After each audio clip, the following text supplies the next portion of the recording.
Once upon a midnight dreary, while I pondered weak and weary of a many a quaint and curious volume of forgotten lore, while I nodded, nearly napping, suddenly there came a tapping, as of someone gently rapping at my chamber door. "'Tis some visitor," I muttered, tapping at my chamber door. Only this, and nothing more. Ah, distinctly I remember, it was in the bleak December, and each separate dying ember wrote his ghost upon the floor.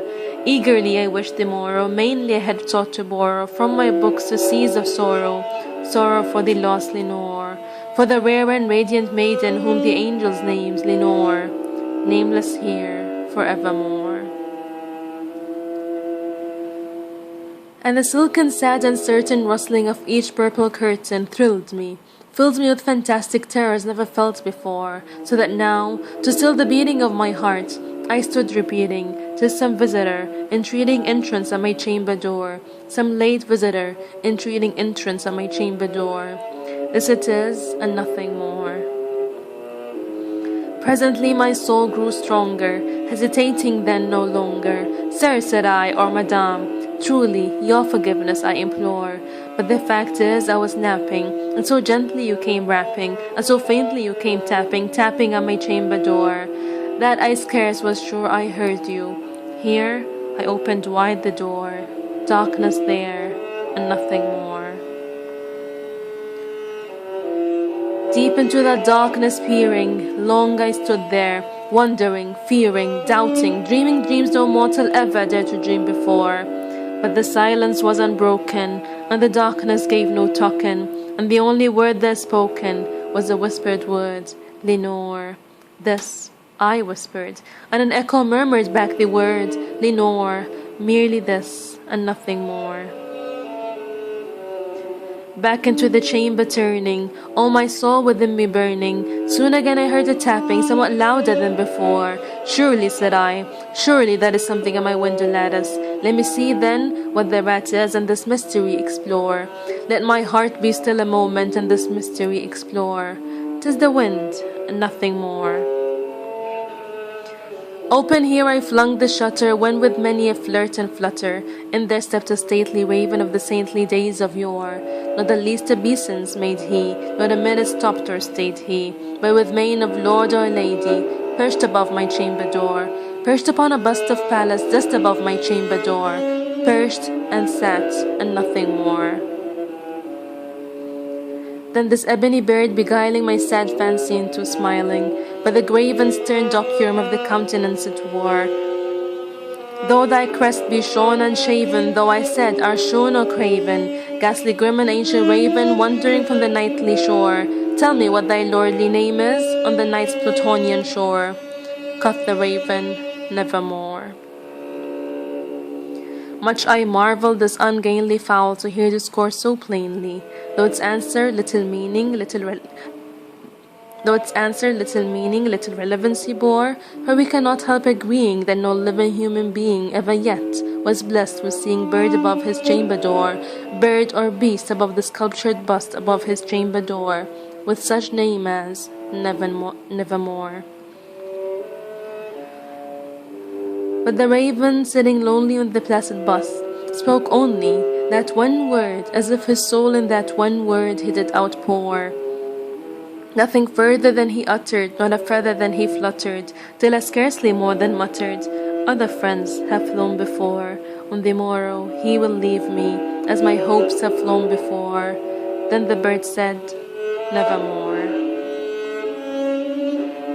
Startled at the stillness broken by a reply so aptly spoken, "Doubtless," said I, "what it utters is only stock and store, caught from some unhappy master, whom unmerciful disaster followed fast and followed faster, till his songs one burden bore, till the dirges of his hope that melancholy burden bore, of never, nevermore." But the raven, still beguiling all my sad soul into smiling, straight I wheeled a cushioned seat in front of bird and bust and door. Then, upon the velvet sinking, I betook myself to linking fancy onto fancy, thinking what this ominous bird of yore, what this grim, ungainly, ghastly, gaunt, and ominous bird of yore, meant in croaking, "Nevermore."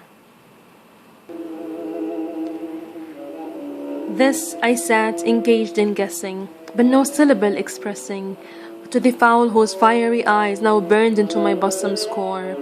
This and more I sat divining, with my head at ease reclining, on the cushion's velvet lining that the lamplight gloating over, but whose velvet violet lining with the lamplight gloating over, she shall press, nevermore.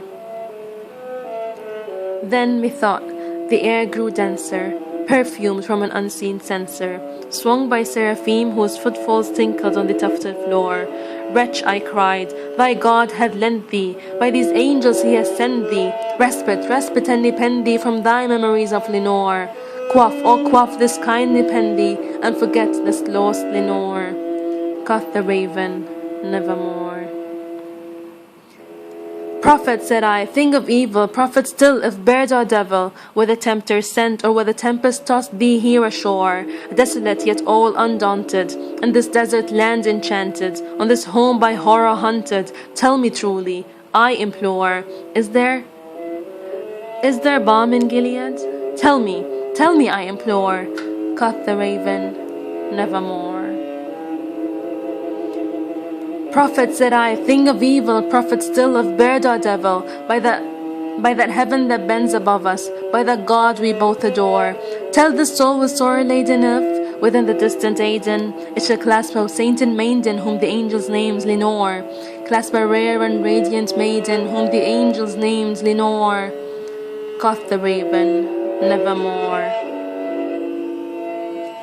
Be that word our sign of parting, bird or fiend, I shrieked upstarting. Get thee back into the tempest and the night's Plutonian shore.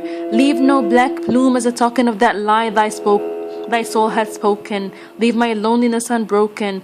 Quit the bust above my door. Take thy beak from out my heart and take thy form from off my door. Quoth the raven, nevermore. And the raven, never flitting, still is sitting, on the pallid bust of Pallas just above my chamber door. And his eyes have all the seeming of a demon's that is dreaming, and the lamplight over him streaming throws his shadow on the floor. And my soul from out that shadow that lies floating on the floor shall be lifted, nevermore.